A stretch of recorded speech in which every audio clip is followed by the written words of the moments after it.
सभी को जय मसीह। आप सभी का स्वागत है इस साल के 24वें युवा उत्सव में। तो आइए हम आज की सभा को शुरू करते हैं। मैं अनुरोध करूंगा पास्टर रमेश थापा जी से कि वो आज की शुरुआत प्रार्थना करके आज की सभा को आगे बढ़ाएं। पास्टर रमेश थापा जी। आइए हम प्रार्थना करते हैं। हम जानते हैं कि जब भी हम प्रभु यीशु मसीह के उपस्थिति में होते हैं हम सब जी आइए हम प्रार्थना करके शुरू करते हैं। परमेश्वर पिता, हम आपको धन्यवाद करते हैं ये समय के लिए। आपसे हम विनती करते हैं कि जितने भी समय हम आज आपकी उपस्थिति में व्यतीत करेंगे हम सबों के लिए आशीष का कारण बने। हम आपसे प्रार्थना करते हैं प्रभु, और आपकी महिमा आज के दिन में हर एक जो कार्यक्रम में प्रेजेंट होगा उन सभी बातों के द्वारा आपके नाम की महिमा हो। हम आपसे प्रार्थना करते हैं प्रभु, आज का सभा को शुरू से प्रभु हम आपके हाथ में देते हैं, अंत तक आपका नियंत्रण रहे। हम आपसे प्रार्थना करते हैं किसी भी प्रकार का बाधा और विघ्न ना आए। प्रभु हम आपसे प्रार्थना करते पूर्ण रीति से अपना इच्छा को हम में से हर एक के जीवन में आप पूरा करें। प्रभु हम आपसे प्रार्थना करते हैं जो कोई जिस किसी भी कारण से जुड़ नहीं पाए हैं प्रभु, उनको उस कारण को हटाकर जल्दी से जुड़ने के लिए आप सहायता करें। प्रभु हम प्रार्थना करते हैं। और प्रभु ये आज का कार्यक्रम फेसबुक लाइव में भी स्ट्रीमिंग हो रहा है प्रभु, बहुत लोग उस पर जुड़ पाए प्रभु, और आपकी उपस्थिति में रह पाए और आपके आशीष के सहभागी हुए सब लोग बन पाए। प्रभु हम आपसे प्रार्थना करते हैं। सारी बातों के लिए धन्यवाद करते हुए प्रार्थना यीशु मसीह के नाम से मांगते हैं, आमीन। धन्यवाद अंकल। चलिए हम आज की सभा को आगे बढ़ाते हैं। तो मैं अनुरोध करूंगा सैमुअल एंड टीम, क्या आप रेडी हैं? तो over to the digital team, please screen share कर दीजिए।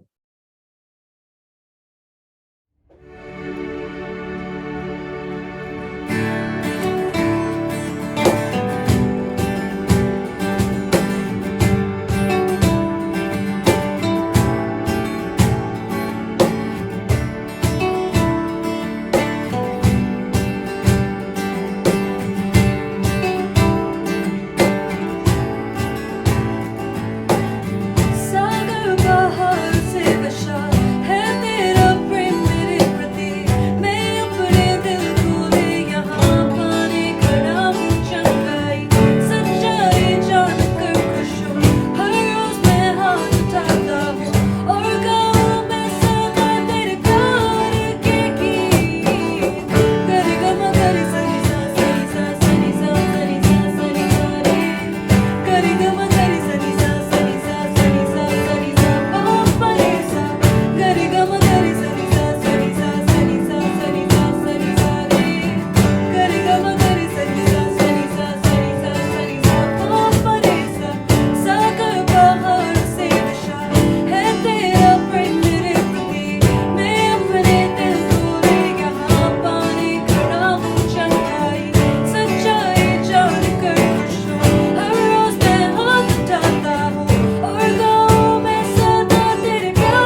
धन्यवाद गॉस्पेल टीम को। आप लोग प्लीज क्लैपिंग कर सकते हैं, पर कृपया अनम्यूट ना करें। म्यूट करके आप अपने कोई सी भी इमोजीज, आपके पसंदीदा इमोजीज के साथ आप क्लैपिंग कर सकते हैं। धीरे धीरे धन्यवाद।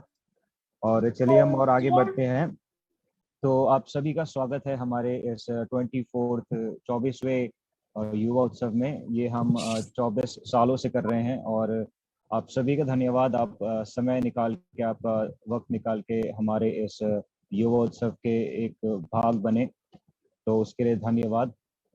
और बाकी का समय नेपाली डांस हम नेक्स्ट एक पेशकश लेके आ रहे हैं। नेपाली डांस बनी रहिए।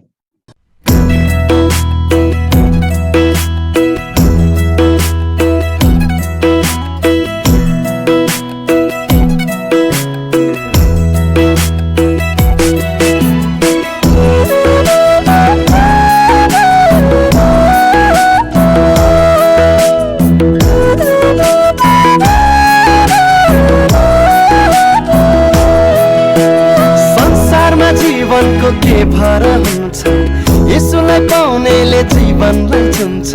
संसारमा जीवनको के भर हुन्छ, यसुलाई पाउनेले जीवनलाई चुन्छ। मनलाई बनाउँछौ सारो ए सारो, पाउन मुक्ति यसुमा छैन अप्ठ्यारो। किन मनलाई बनाउँछौ सारो सारो, पाउन मुक्ति यसुमा छैन अप्ठ्यारो। संसारको माया हेर दुई दिनको, यसुको माया सदा सदाको। संसारको माया हेर दुई दिनको, यसुको माया सदा सदाको। तर्किन जाऊ यसुदेखि टाढा ए टाढा, यसुमा मात्र छ जीवन सारा। तर्किन जाऊ यसुदेखि टाढा ए टाढा, यसुमा मात्र छ जीवन सारा।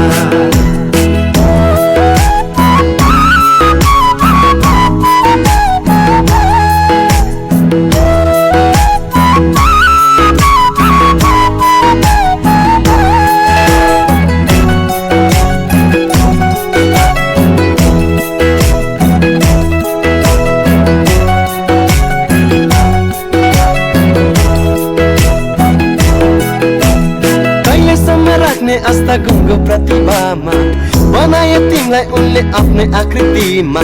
कहिलेसम्म राख्ने आस्था गुङ्गो प्रतिभामा बनाए तिमीलाई उनले आफ्नै आकृतिमा। छँदै तिमी पापी मरे कल्भरी क्रुसमा ए क्रुसमा। खोजी कहाँ हिँड्छ जीवन छ येशूमा। छँदा तिमी पापी मरे कल्भरी क्रुसमा ए क्रुसमा। खोजी कहाँ हिँड्छौ जीवन छ येशूमा।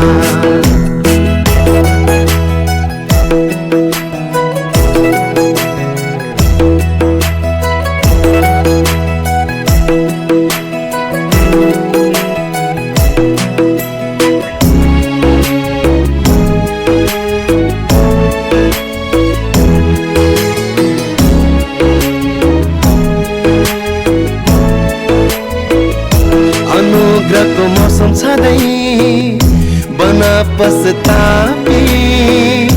बाँकी ती जीवन यसुमा नै राखी।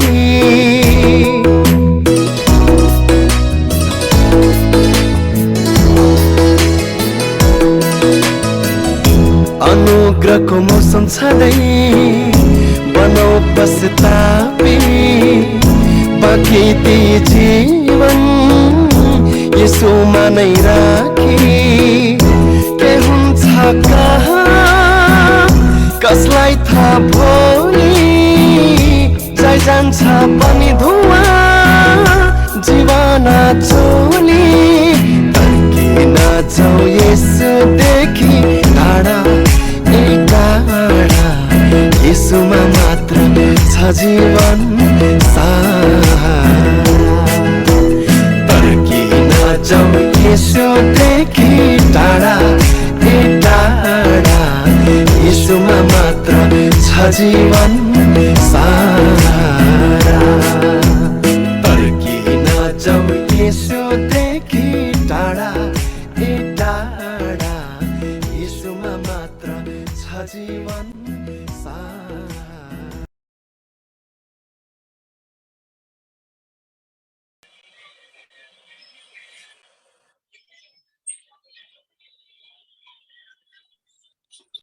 नेपाली में धन्यवाद टीना और प्रतिभा को। आप लोग फिर से क्लैपिंग कर सकते हैं, डिजिटल क्लैपिंग।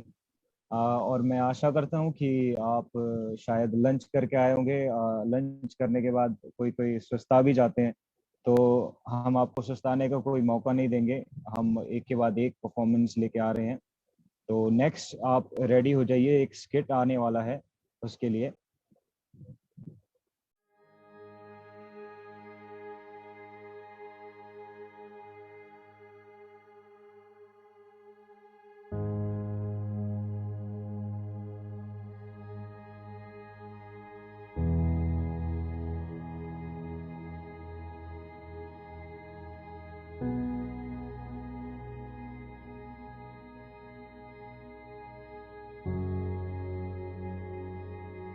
और अब खबर चीन से है। चीन में हाल ही में हुए एक नए वायरस कोरोना वायरस के फैलने की खबर है। सरकारी मीडिया के मुताबिक चीन के वैज्ञानिकों ने कोरोना वायरस नाम के एक नए वायरस की पहचान की है, जिसके कारण वुहान शहर में निमोनिया फैल रहा है। सेंट्रल चीन के वुहान में प्रयोगशाला में इस वायरस के कारण 41 लोगों के प्रभावित होने की पुष्टि हुई है। ये जो कोरोना वायरस की खबरें आ रही हैं और इस वक्त एक लीडिंग ये खबर है, चीन सरकार ये स्प्रेड ना हो और भी इसके लिए क्या कुछ कदम उठा रही है और किस तरह से इसका बचाव किया जाए? Outside the Beijing railway station, it's a weekend like almost any other. Despite new cases of a mysterious coronavirus spreading in Wuhan in central China, there are no travel restrictions in place. I have heard about it. It sounds very serious. Wuhan is a big city with many people. If it spreads, it will be a big problem. The virus is thought to have emerged from this seafood market that also sells live birds and other animals. Several airports in Asia and the US have started screening incoming passengers from central China. 3 cases have been reported outside of the country, 2 in Thailand and 1 in Japan. पहली बात तो ये है कि चीन में अभी दूसरी डेथ भी कंफर्म हो गई है इस वायरस की वजह से। तो टोटल 2 डेथ्स कंफर्म हो चुकी हैं। टोटल 41 केसेस इसके रिपोर्ट हुए हैं वुहान में।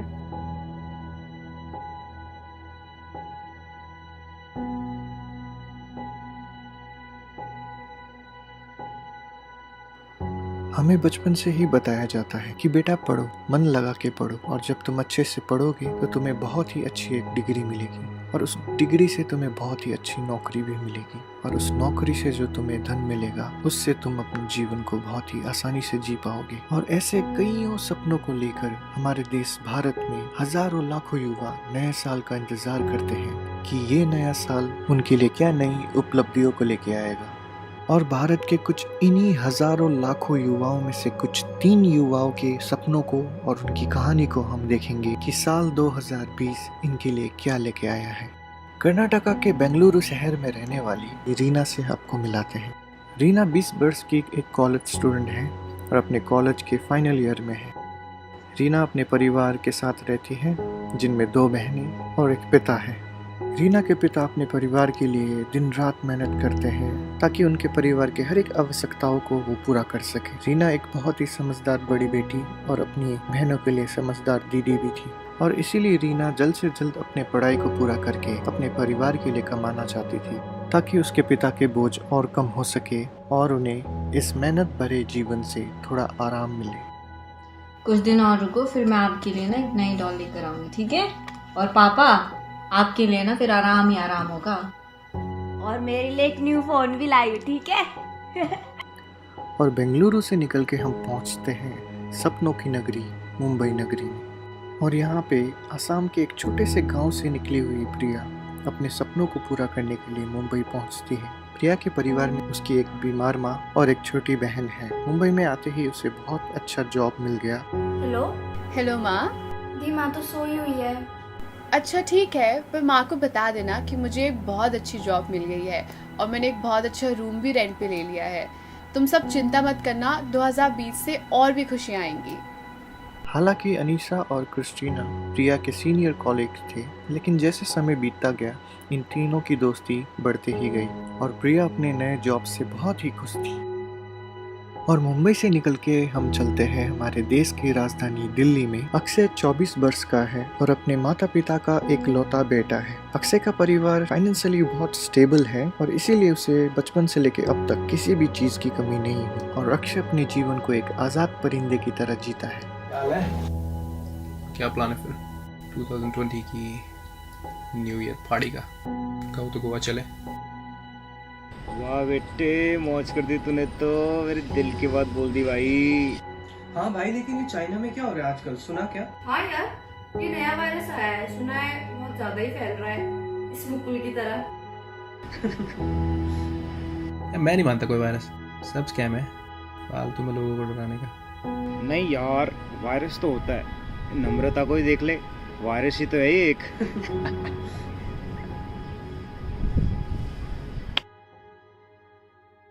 क्या अपडेट है? ये पहला केस है जो कि रिपोर्ट किया गया है केरला से।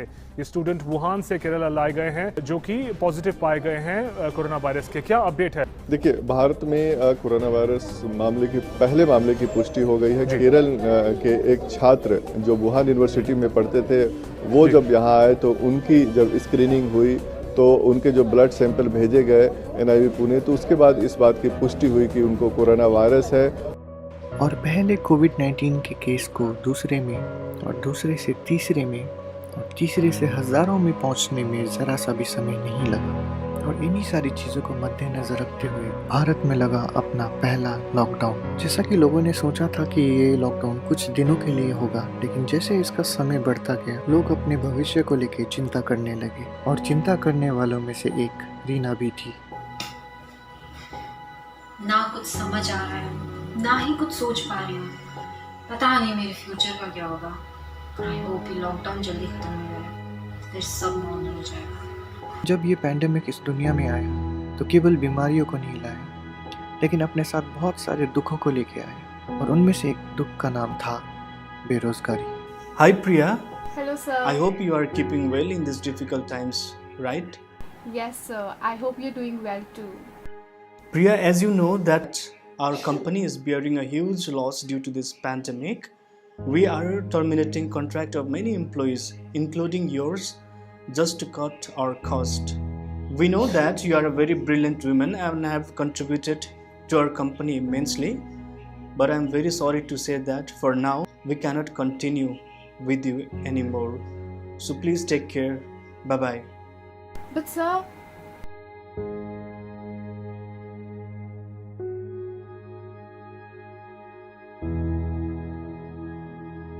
COVID-19 updates for September 19th. With over 93,000 new COVID-19 cases recorded in the last 24 hours, India's total virus caseload went past the 53 lakh mark on Saturday. More than 1,200 people succumbed to the infection, bringing the death toll to 85,619. Covid के first wave में cases को बढ़ता हुआ देखकर रीना ने जिम्मेदारी ली कि वो बाहर के सारे काम खुद ही करेगी ताकि उसका परिवार इस वायरस से बचा रह सके। और एक दिन रीना को बुखार आया। कुछ हफ्ते बीतने के बाद भी रीना के तबीयत में कोई भी सुधार नहीं आ रहा था और उनके डॉक्टर के सजेशन के हिसाब से रीना ने कोविड टेस्ट लिया और वो कोविड टेस्ट पॉजिटिव आया। लेकिन रीना के संपूर्ण परिवार का टेस्ट रिजल्ट नेगेटिव आया और जल्द से जल्द रीना को कोविड हॉस्पिटल में शिफ्ट किया गया। लेकिन रीना को एडमिट किए हुए करीबन 6 दिन हो चुके थे और रीना के बारे में कुछ भी इंफॉर्मेशन उसके परिवार को नहीं दिया गया था, ना ही उसके पिता को रीना से मिलने दिया जा रहा था। 6 दिन से लगातार मैं कंटिन्यू आ रहा हूँ फादर से बात करने के लिए, कोई रिस्पॉन्स नहीं मिल रहा। यही नहीं पता फादर है कहाँ हमारे, यही नहीं पता फादर हमारे है कहाँ, जिंदा है भी कि नहीं है, कुछ तो हमें रिस्पॉन्स करो। 6 डेज हो गया। और करीबन 12 दिन बाद रीना के पिता को एक कॉल आया।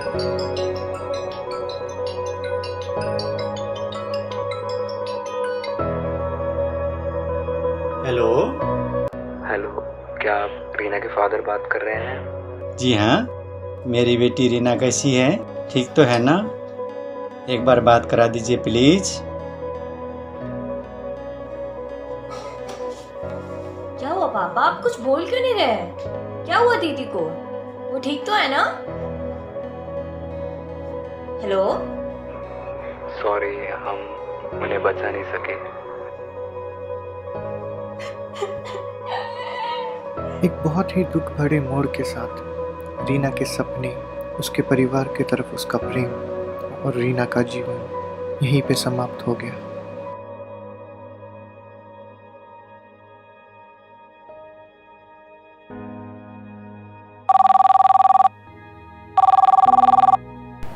हेलो। माँ को आज डॉक्टर के पास लेके गए थे, उनको बहुत खांसी हो रही थी। डॉक्टर ने हॉस्पिटल में एडमिट किया है। वो बोल रहे थे कि लंग्स में कोई इन्फेक्शन हुआ है। Please send some money as soon as possible. ठीक है, मैं भेजती हूँ, तो चिंता मत कर।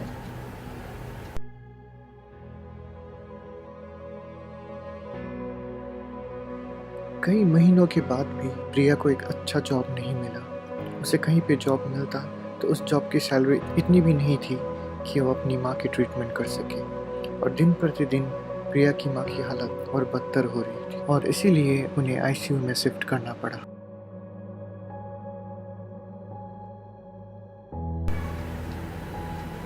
समझ नहीं आ रहा मैं क्या करूं। जिस माँ ने मुझे जन्म दिया है, मैं उनको ही नहीं बचा पा रही। ये कैसा जीवन है मेरा? क्यों है लाइफ इतनी मुश्किल?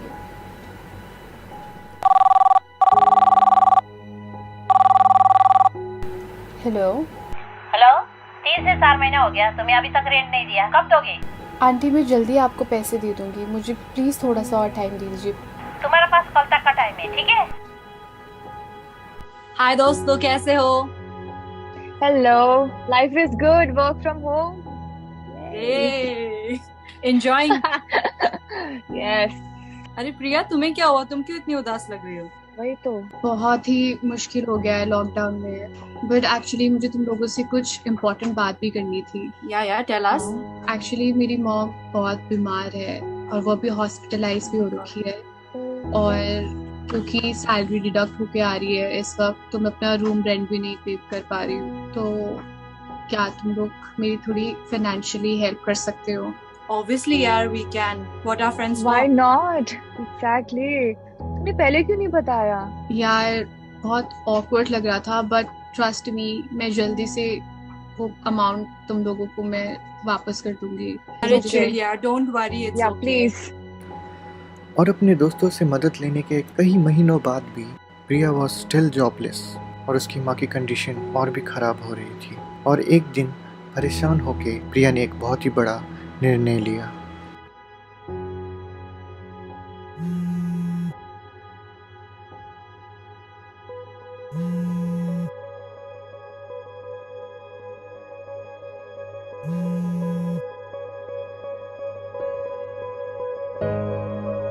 क्या अर्थ है इस दुख भरी जीवन का?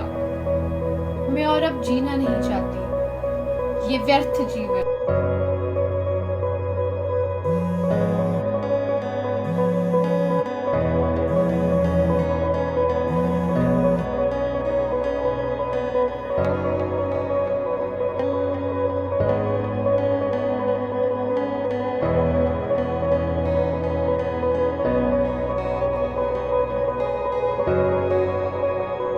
हाय क्रिस्टी, कैसे याद किया आज? आपने सुना क्या हुआ? नहीं तो। प्रिया अब हमारे बीच में नहीं रही।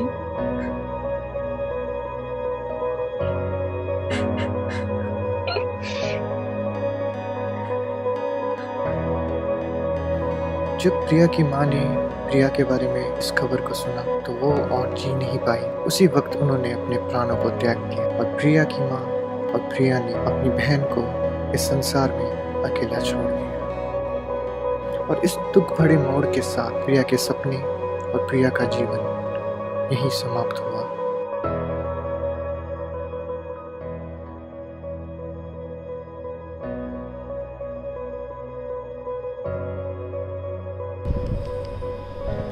यही अक्षय को क्या हो गया? नहीं फोन उठाता है, नहीं मैसेज के रिप्लाई देता है। हाँ यार, पता नहीं क्या हुआ, कहाँ है, कैसा है, कुछ पता नहीं। सोशल मीडिया पे भी एक्टिव नहीं है आजकल। हाँ, परसों मैं इसी के एरिया में थी। कॉल किया था अक्षय को, सोचा था मिल लूं, पर उसने कॉल ही कट कर दिया।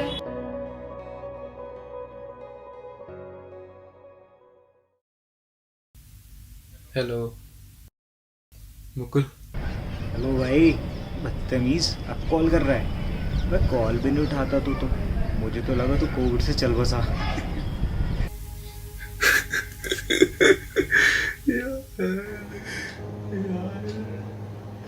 सब खत्म हो गया यार, सब बर्बाद हो गया। क्या हुआ भाई, तू ठीक तो है?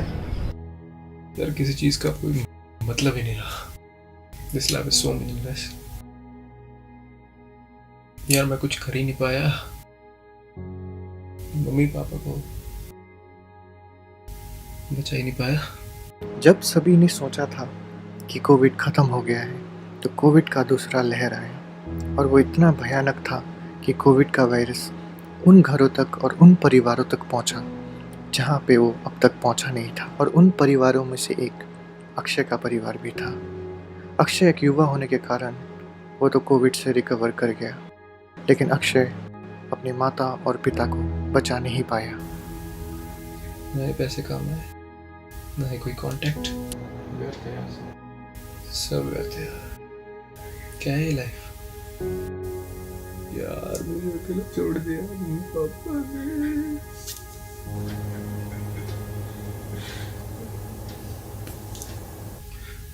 क्या मतलब ऐसे जिंदगी का यार। There's so much to live for. Retirement के बाद की लाइफ भी नहीं जी पाया यार। पूरी जिंदगी मेहनत किया, कुछ सुख भी नहीं ले पाया।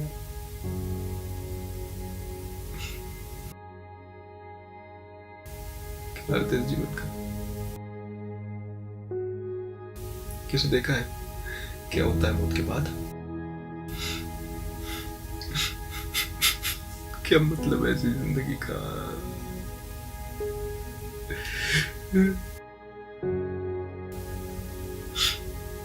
अब कुछ नहीं रहा यार मेरे जीवन में, कुछ नहीं रहा। सब कुछ व्यर्थ है, सब कुछ व्यर्थ है यार।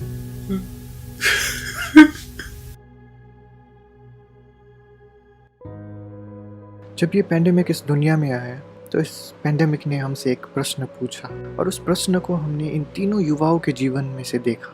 और वो प्रश्न यही है कि क्या अर्थ है इस जीवन का? हम जन्म लेते हैं इस दुनिया में और पढ़ते हैं, हम बढ़ते हैं और हम कमाने लग जाते हैं, लेकिन क्या यही अर्थ है इस जीवन का?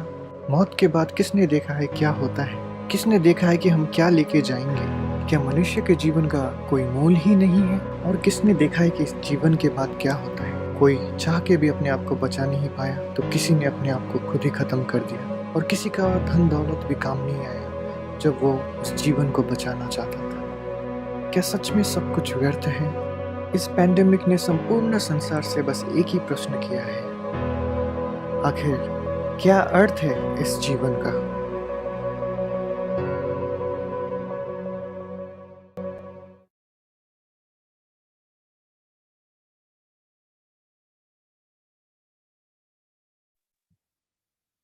बहुत ही इमोशन से भरा है ये स्किट था। पर आप अपने आंसुओं को पोंछते हुए प्लीज आप क्लैपिंग कर दीजिए। थैंक यू हमारे राइटर, प्रोड्यूसर, एडिटर अनुराग को, और हाँ हमारे यूथ के एक्टर्स, उनके लिए भी तालियां। और बहुत ही बड़ा एक सवाल छोड़ के गया है कि इस पेंडेमिक में, इस महामारी में हमने बहुत कुछ सीखा, हमने बहुत कुछ खोया भी है। तो बहुत ही एक बड़ा मैसेज था इस स्किट में, तो उसके लिए तालियां। और इसको आगे बढ़ाते हैं। आगे का समय में हमारे आज के जो स्पीकर हैं pastor Manish uncle, pastor Manish ji, उनको आगे का समय में देना चाहूँगा। So over to you.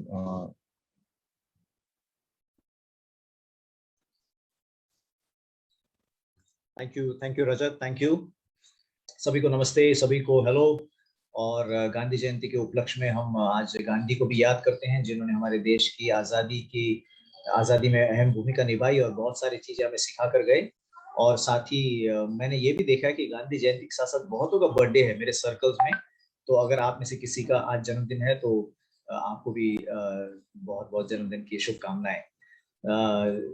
आपने एक फ़िल्म देखा, मैंने भी देखा, बहुत बड़ा ही इंटेंस फ़िल्म बनाया था और उसमें फ़िल्म बनाने वाले और फ़िल्म में एक्टिंग करने वाले सारे जितने पात्र थे, जितने जन थे, एक्टर्स थे, सभी को मैं बहुत बधाई देना चाहता हूँ। बहुत बढ़िया फ़िल्म आप लोग ने बनाया।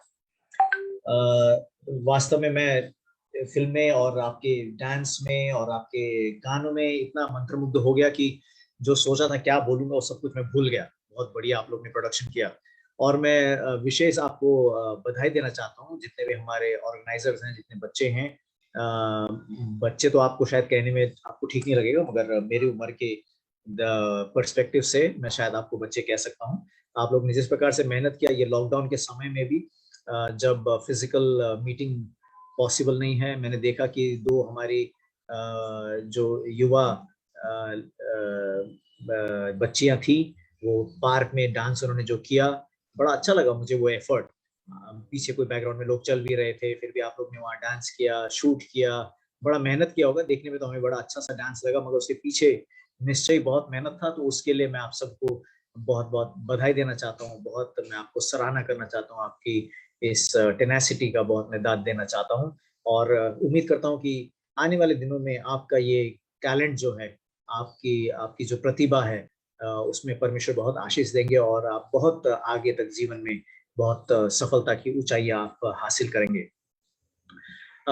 आप सबका ये युवा उत्सव का जो कार्यक्रम है, इसमें जो पार्टिसिपेशन है, पार्टिसिपेंट्स और उनका जोश और उनका हिम्मत और साहस देखकर मुझे भी वो समय याद आया जब ये ट्रायम्फेंट यंग्स का पहला युवा उत्सव हमने ऑर्गेनाइज किया था। 1998 की बात है। मैं और कुछ साथियों ने मिलकर इसको शुरू किया था और तब से लेकर अब तक मैं देख रहा हूँ कितना अच्छा ये डेवलप हुआ है।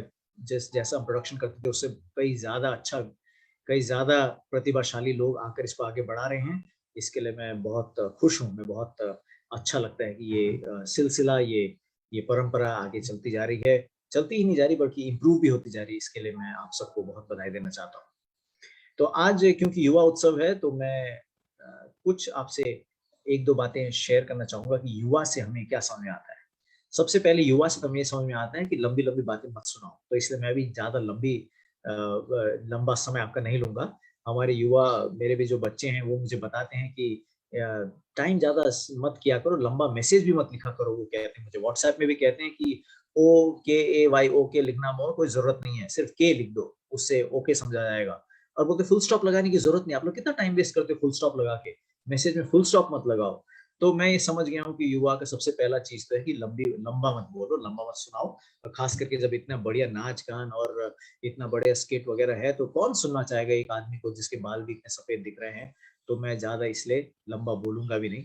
मगर युवा का मतलब और क्या होता है? युवा का मतलब होता है जोश, युवा का मतलब होता है हिम्मत, युवा का मतलब होता है साहस, युवा का मतलब होता है अदम्य साहस, युवा का मतलब होता है पॉसिबिलिटीज़।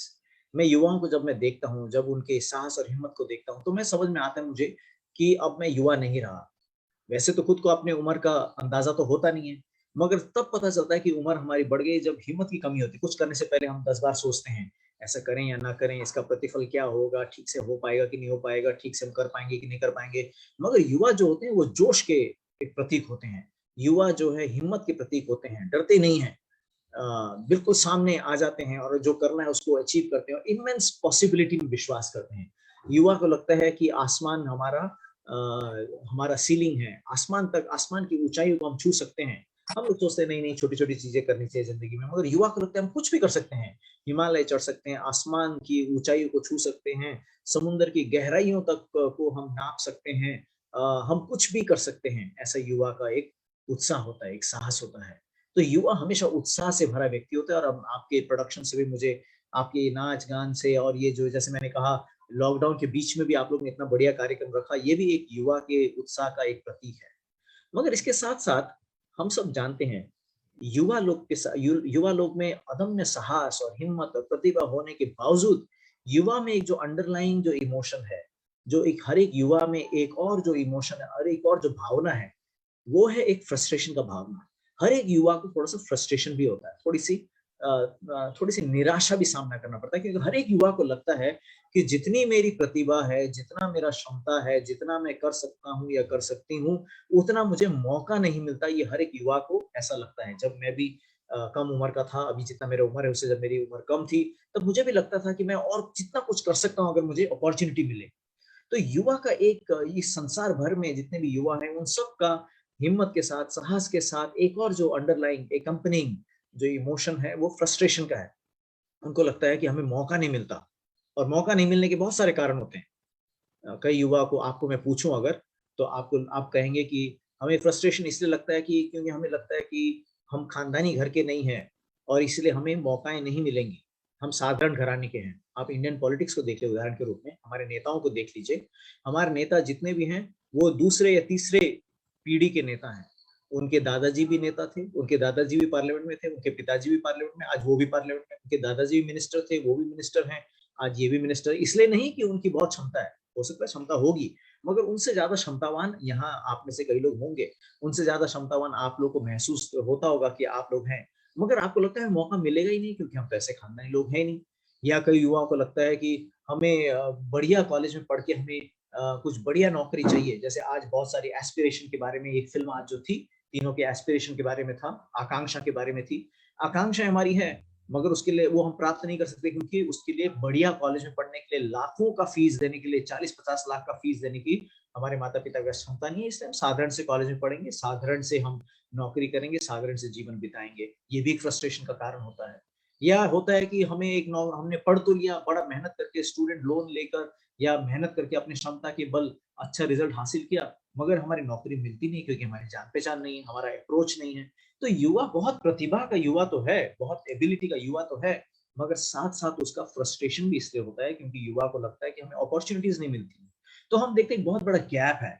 एक तरफ युवा की एबिलिटी है, युवा की प्रतिभा है, और दूसरी तरफ युवा को उपलब्ध जो अपॉर्चुनिटीज हैं, जो मौका है, उसमें बहुत बड़ा अंतर है, बहुत बड़ा गैप है। और उसी गैप में सारे युवा फ्रस्ट्रेशन में डूब जाते हैं। उसी गैप के बीच में आकांक्षा और सच्चाई, उम्मीद और सच्चाई, उम्मीद जो की थी, जो आशा देखी थी, जो सपना देखा था, उसमें और सच्चाई में, यथार्थ में बहुत बड़ा गैप है। आपके प्रतिभा में और आपको मिलने वाले मौका में बहुत बड़ा गैप है, और उसी गैप में अक्सर युवा डूब जाते हैं, अक्सर युवा उसमें गिर जाते हैं, उस खाई में गिर जाते हैं।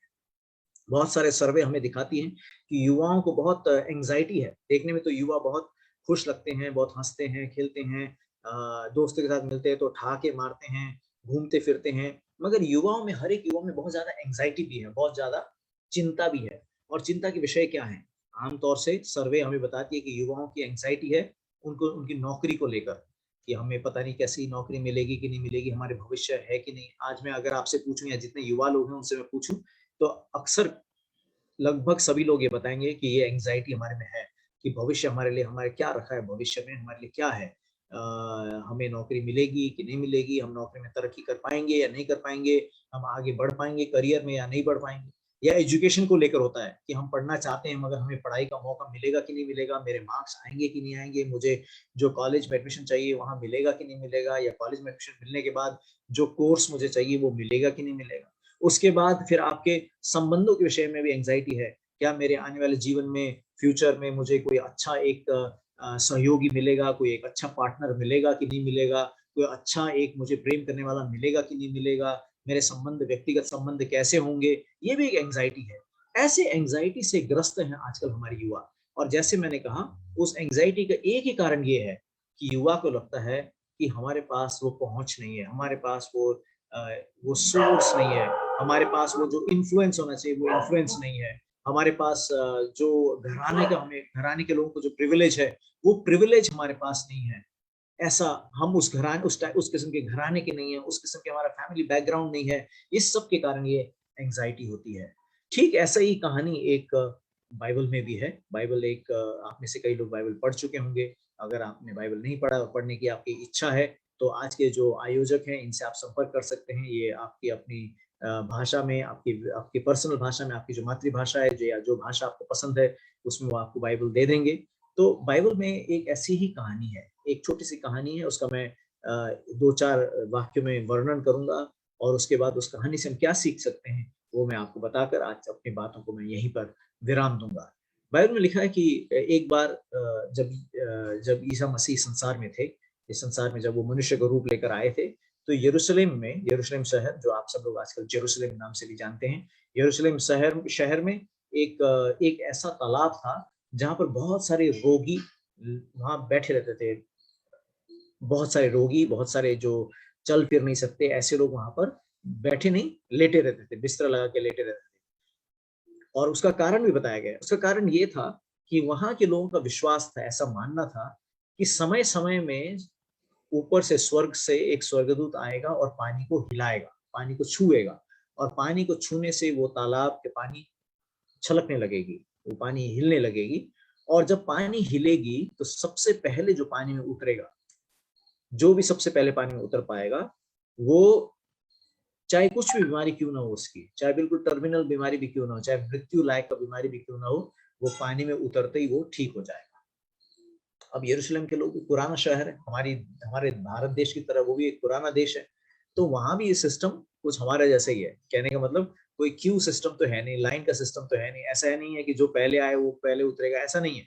वहां सब लोग बैठे हुए इंतजार में, जैसे ही पानी हिलेगा, जिसने पहले छलांग लगा दी, इसका मतलब जिसकी शक्ति उसकी भक्ति, जिसकी लाठी उसकी भैंस, जो पहले छलांग मारेगा वही ठीक हो जाएगा। हो सकता है एक आदमी कल ही आया हो और पानी आज हिले और वो छलांग मारेगा, वो ठीक हो जाएगा, और दूसरा आदमी 1 हफ्ते से हो या 1 महीने से हो, वो छलांग नहीं मार पाया तो वो ठीक नहीं होगा। तो ईसा मसीह जब वहां पर पहुंचे, इस संसार से लगभग 2000 साल पहले, जब वो यरूशलेम में थे शारीरिक रूप में, जब वहां पर पहुंचे तो उन्होंने एक आदमी को देखा जो 38 साल से वहां पड़ा हुआ था। 38 साल तो शायद आप में से कई लोग को समझ में भी नहीं आती होगी 38 साल क्या होता है, क्योंकि यहाँ जितने लोग मौजूद हैं, ये युवा उत्सव है, और युवा उत्सव में एवरेज एज तो शायद आपका ऐसे 20 से 22 के बीच में होगा। तो 38 साल तो आपको पता भी नहीं होगा, आप जब से पैदा होकर आपने जिंदगी में इतना चीज हासिल कर लिया, अब तक 38 साल तो क्या 30 भी नहीं पहुंचे होंगे आप में से कई लोग। तो 38 साल से सोचिए कितना लंबा अरसा है, अपने जिंदगी के साथ नाप के देखिए। 38 साल से एक आदमी वहां पर लेटा हुआ था पानी के नजदीक, और बहुत फेमस हो गया होगा, लोग आते जाते, हो सकता है वो टूरिस्ट के लिए एक चर्चा का विषय भी हो गया होगा। लोग आते होंगे पूल में, देखते होंगे, बोलते हैं ये देखो ये एक आदमी 38 साल से यहाँ पर लेटा हुआ है। तो जब ईसा मसीह भी वहां पर पहुंचे तो उन्होंने कहा, अरे तुम यहाँ इतने समय से क्यों लेटे हो, तुम्हें ठीक होने का मन नहीं है क्या? सवाल तो बड़ा अजीब सा सवाल है, क्योंकि ठीक होने का तो मन है ही उसको।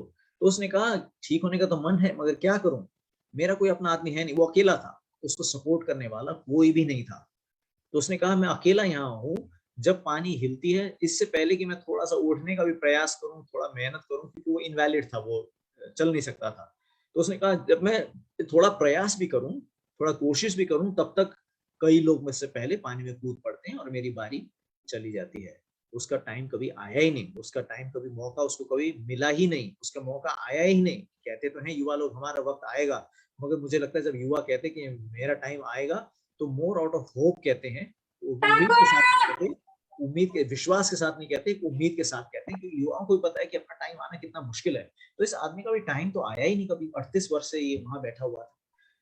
तो प्रभु यीशु ने कहा उसको, यीशु मसीह ने कहा कोई बात नहीं, मैं तुम्हें ठीक कर देता हूँ, उठो, अपना बिस्तर उठाओ और चल दो। बस इतना कहा उन्होंने, और वो आदमी बिल्कुल ठीक हो गया। वो उठा, उसने अपना बिस्तर उठाया और वो वहां से चल दिया। अब इससे हम क्या सीखते हैं? इससे हम सीखते हैं कि हमारी परिस्थिति और उस आदमी की परिस्थिति में भी ज्यादा फर्क नहीं है। हमारे भी तो अप्रोच नहीं है, अप्रोच कहते हैं ना यहाँ की भाषा में, दिल्ली में कहते हैं मुझे कुछ अप्रोच चाहिए, या मुझे कोई जैक चाहिए, मुझे कोई पहचान चाहिए। इस आदमी का कोई जैक ही नहीं था, अप्रोच ही नहीं था, उसका कोई जानकार था ही नहीं, कोई मिनिस्टर था नहीं, कोई जान पहचान वाला था नहीं, कोई अमीर आदमी था नहीं जो कह दे कि भाई इसको लाइन में आगे कर दो, ऊपर से फोन आए, ऐसा भी कोई व्यक्ति नहीं था। वो अपने आप में था, अपने खुद पे था, he was as they say, he was on his own, अपने में ही था वो, उसका कोई सहयोगी था ही नहीं। अक्सर यहाँ मुझे लगता है कि हम जितने लोग हैं, हम भी ऐसी परिस्थिति में, हमको भी लगता है हमारा कुछ कहने वाला कोई है ही नहीं, हमारा मौका आता ही नहीं, अपना टाइम तो आता ही नहीं। कोई नौकरी में जाते हैं, उससे पहले ही 10 फोन आ जाते हैं। आपने बहुत ने अनुभव किया होगा, आपको लगता होगा कि आप नौकरी में बड़ी उम्मीद से जाते हैं, इंटरव्यू में पता चलता है मैच तो पहले फिक्स हो चुका है, पहले से ही बॉस को फोन आ चुका है, वो बॉस को किसी बड़े का, उसके भी बड़े बॉस का फोन आ चुका है कि फलाना कैंडिडेट है, उसको सेट कर लेना। या आप सोचते हैं कि हम बड़े मार्क्स हैं हमारे पास, एक कॉलेज में भर्ती लेने जाएंगे, वहाँ कॉलेज वाला बोलेगा कि आपको इतना डोनेशन देना पड़ेगा, आपके पास उतना पैसा है ही नहीं। या आप सोचेंगे कि हम फलानी जगह में हम कुछ बिजनेस करेंगे, पता चला बिजनेस के लिए इतने सारे घूस देने पड़ते हैं, इतने सारे, या तो किसी मिनिस्टर का जान पहचान चाहिए कि आपके पास कोई मौका ही नहीं है। तो कहने का मतलब उसी आदमी की तरफ बैठे हुए हैं 38 साल से। मैं भी देखता हूँ कई युवा अपना सपना ले लेके उसी सपनों के साथ ही बूढ़े हो जाते हैं, सपनों के साथ ही वो उम्मीद के साथ ही वो बूढ़े हो जाते हैं, और उम्मीद बस उम्मीद तक ही रह जाती है, उम्मीद सच्चाई में बदलती नहीं है।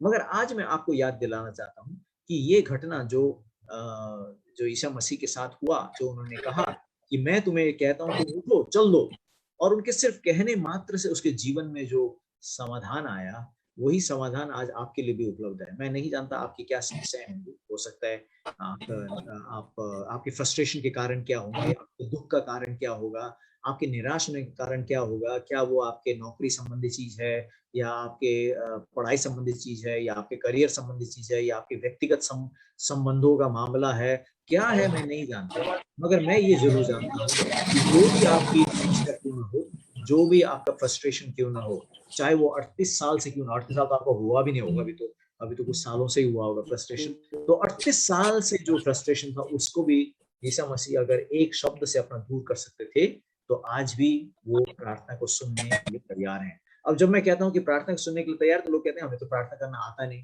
प्रार्थना वही है जो उस व्यक्ति ने कहा, उसने भी तो कोई स्पेशल लैंग्वेज में ईसा मसीह को नहीं कहा, उसने बस इतना कहा कि मेरा तो कोई भी नहीं है, मैं कोशिश करता हूँ, मेरे कोशिश से पहले कोई और का मौका लग जाता है, इसलिए मैं ऐसे छूट जाता हूँ। तो प्रार्थना करने का मतलब केवल अपना स्थिति, अपना हालात, अपना परिस्थिति, अपना दुख, अपना तकलीफ, अपना फ्रस्ट्रेशन को जाहिर करना है, बस प्रार्थना का मतलब यही है।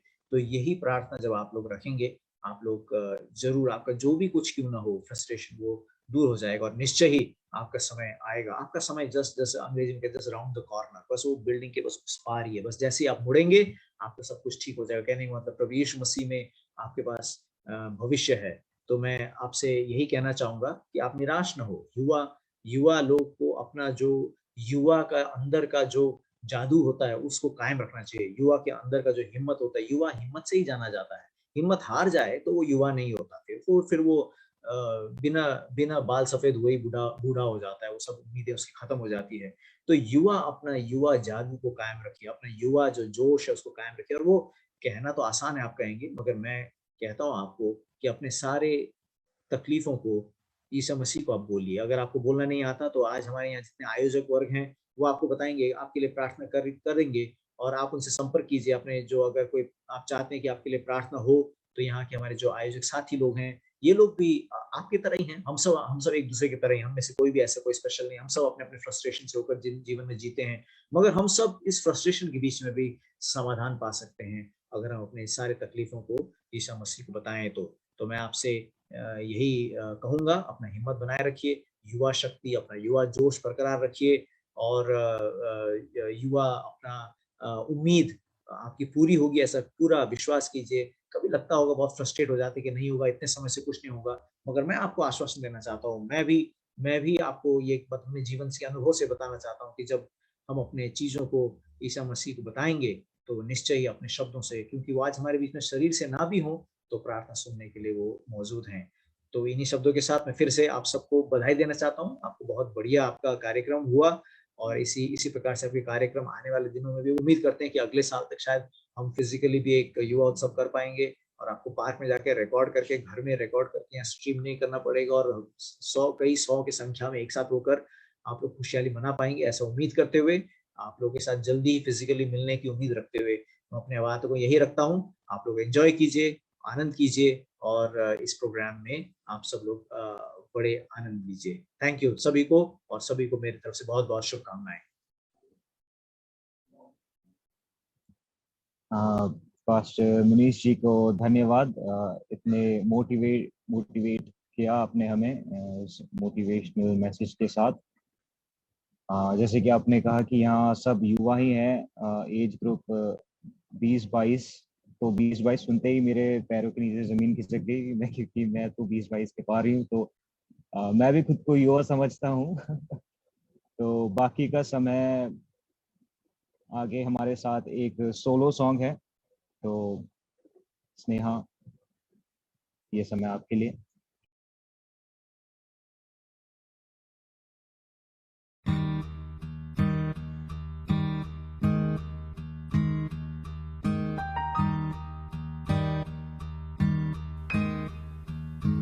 There's a quiet place that gives me peace when I'm alone with you. There's a hiding place. Your spirit's always there when I'm confused.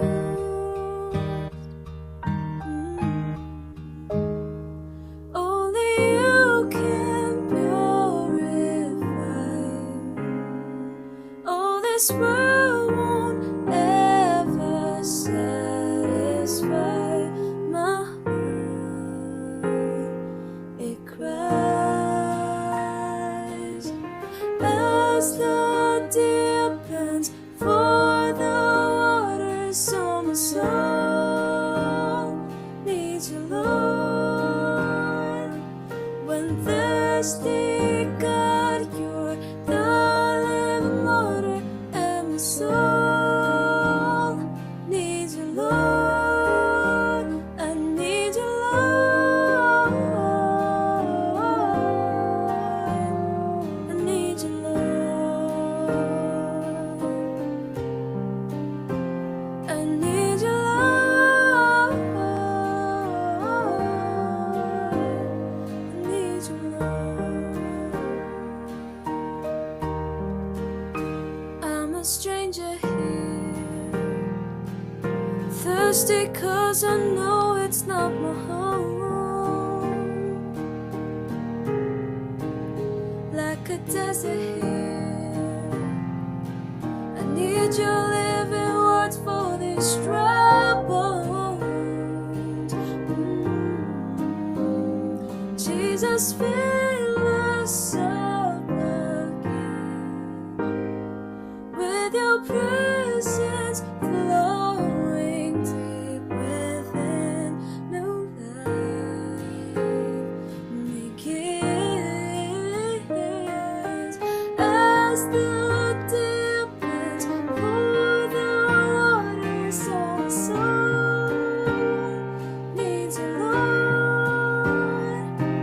When thirsty, God, you're the living water, and my soul needs you, Lord. As the deep ends for the waters on my soul needs you, Lord.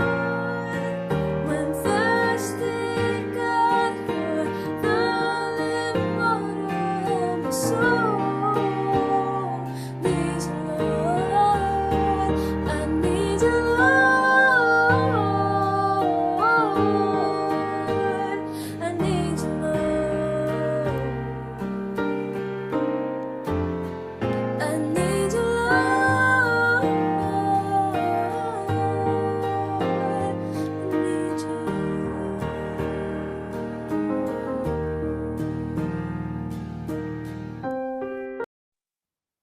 बहुत ही सुंदर performance Sneha, को धन्यवाद।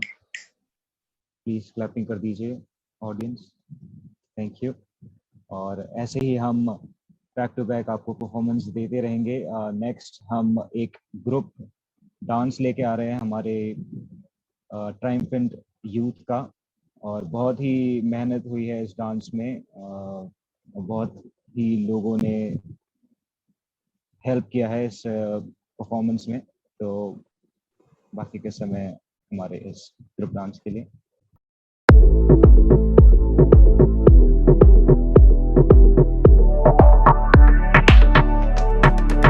Wherever I go, you're the one I give my devotion. Your love is greater, from the heights to the ocean. I look to you always, you'll always be my motivation. You pull me close.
बेहतरीन, बहुत ही बेहतरीन performance का, इस तालियां होनी चाहिए इसके लिए। जितना मज़ा आपको ये शूट करते हुए, परफॉर्म करते हुए आया था, उतना ही हमें ये देख के आया है, हम आशा करते हैं। तो please guys clapping, digital clapping हो जाए बहुत सारी। तो देर न करते हुए आगे इसी जोश में हम आगे की सभा को बढ़ाते हैं। तो बैक टू बैक हम परफॉर्मेंस देते जाएंगे आपको। तो नेक्स्ट है हमारे साथ एक स्पेशल सॉन्ग, वो भी हम एक यस, तो यस, बाकी का टाइम डिजिटल टीम को।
वंडरफुल परफॉर्मेंस गाइस, तालियां होनी चाहिए।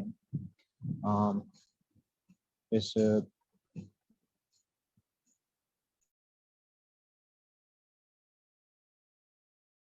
सॉरी गाइस, हमारे शायद परफॉर्मेंसेस इतने ही थे। आशा है कि आपको हमारी इस मेहनत और पसीने के साथ हमें जो इस परफॉर्मेंस हम आपके सामने लेके आए, आपको हमें आशा है कि आपको पसंद आई होगी। जो हम मैसेज देना चाहते थे इस परफॉर्मेंस के द्वारा, हम आशा करते हैं कि वो मैसेज भी आपके मिला होगा, और इस सभा के बाद आप उस मैसेज को लेके आप सबसे शेयर कर सकते हैं, इसकी हम आशा करते हैं। और बाकी का समय मैं पास्टर रमेश थापा जी को देना चाहूँगा। Over to you pastor uncle. Okay, triumphant youngs को बहुत बहुत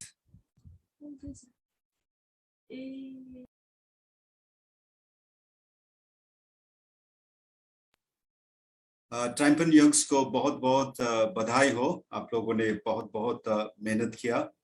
परमेश्वर आपको निश्चय ही बहुतायत से आशीष देंगे।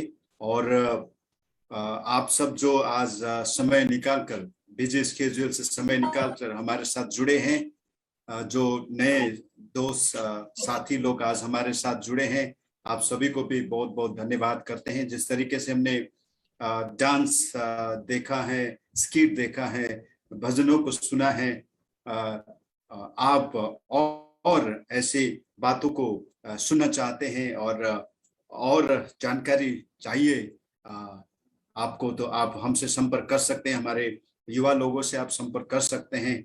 जिस तरीके से पास्टर मुनीष जी ने बताया कि प्रभु यीशु मसीह में वो आशा है, वो आशा की किरण है। प्रभु यीशु मसीह आप और हमारे हर एक को जानते हैं व्यक्तिगत रीति से, और नाम ले लेकर वो जानते हैं।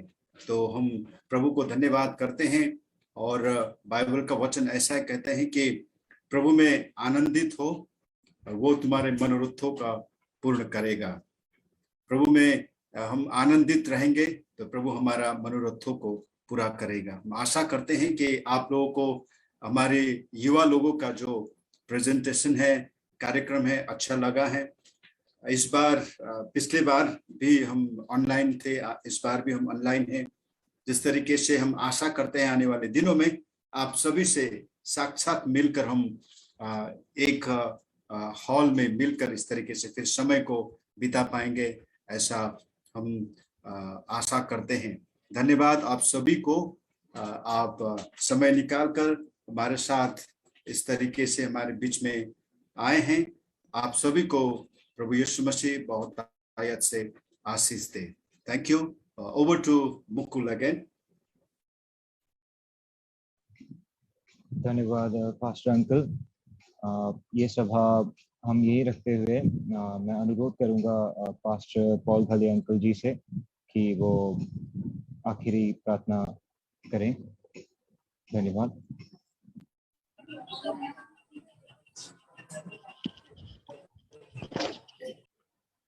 सभी को जय मसीह और नमस्कार।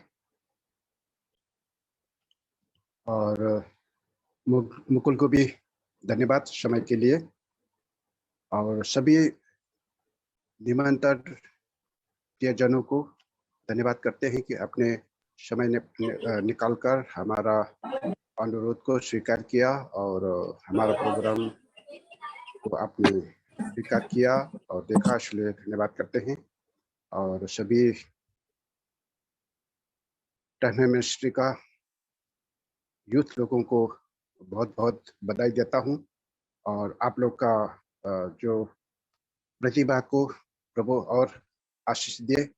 प्रभु ने आप लोगों को अच्छा स्वास्थ्य, अच्छा ज्ञान और बुद्धि, समझ और अच्छा तालमेल दिया है, इसलिए आप सभी को धन्यवाद करते हैं और शुभकामना करता हूं और प्रभु को महिमा देते हैं, क्योंकि आप लोगों ने जो मेहनत किया वो प्रभु अवश्य आशीष देगा।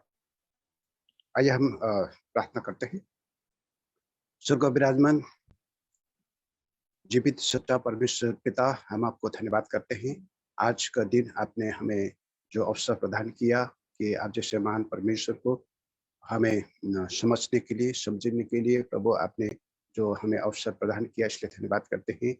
आज जो गांधी जयंती का जो छुट्टी का अवसर पर हमें ये अवसर आपने प्रदान किया, धन्यवाद करते हैं। जो हमारे साथ जोड़ पाए सभी के लिए धन्यवाद करते हैं। जिस प्रकार से 38 वर्ष तक जो पीड़ा में थे, एक आश्रम में थे, एक दिन किरण उदाएगा उस उम्मीद में और जीने वाला सभी के लिए प्रभु आप में आशा भरोसा रखने वालों के लिए प्रभु आप एक महत्वपूर्ण जीवन देने के लिए आपने जिस प्रकार का उस 38 वर्ष के उम्र तक इंतजार की घड़ी में जो बिताया था, उसने जो शिफा पाया, इसलिए हम आपको धन्यवाद करते हैं कि आज का पीढ़ी, आज का लोग, आज का जो जनजीवन जिस प्रकार इस प्रकार के अंधमय में, इस प्रकार का आशा में जीने के लिए जो उम्मीद रखा है, उसके लिए आप एकमात्र जीवित और सच्चा परमेश्वर है।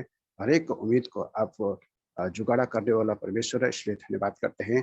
आपके चरण में जितने लोग आए, सभी को आशीष दे, सभी को इस उम्मीद से भरपूर और मालामाल कर दीजिए और आने वाले जीवन तो आप में आनंदी, खुशहाली हो, इसलिए धन्यवाद करते हैं। सभी को फिर से आपके हाथ में रखते हुए, सभी परिवार को, सभी मंडली के यूथ जन को और जितने लोग हमारे साथ मेहमान के तौर पर जुड़ा है, सभी फिर से आपके हाथ में देते हैं। प्रभु और आप सबको आशीष, कृपा, सम्मान दिए, सभी महिमा आपके देते हुए प्रार्थना यीशु प्रभु के नाम से मांगते हैं, आमीन। जय मसीह। सभी को जय मसीह। जय मसीह। सभी युवा लोगों को सभी को बहुत जय बहुत बधाई। मसीह। जय मसीह। जय मसीह। जय मसीह। जय मसीह एवरीवन। जय मसीह। जय मसीह एवरीवन। जय मसीह। जय मसीह। जय मसीह। जय मसीह।